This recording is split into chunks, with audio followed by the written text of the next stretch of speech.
sangat terkejut. Sangat mengejutkan.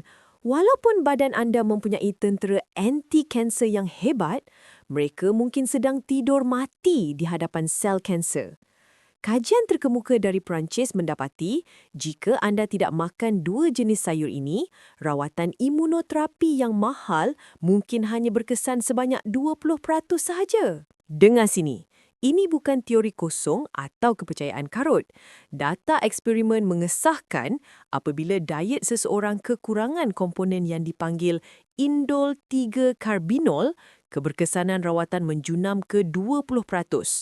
Tetapi, sebaik sahaja komponen ini mencukupi, kadar keberkesanan anti-kanser melonjak terus ke 60%, meningkat 3 kali ganda.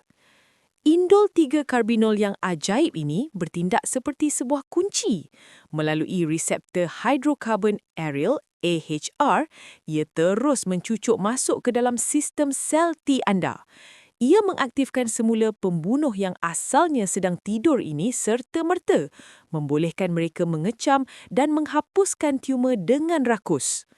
Di mana kunci ini berada? Ia ada dalam raga sayur anda, iaitu kubis dan bunga kubis. Bermula hari ini, masukkan sayur-sayuran cruciferous ini ke dalam senarai wajib makan harian anda. Inilah ubat anti-kanser yang paling murah dan berkesan. Jangan biarkan sel imun anda pergi ke medan perang dengan tangan kosong.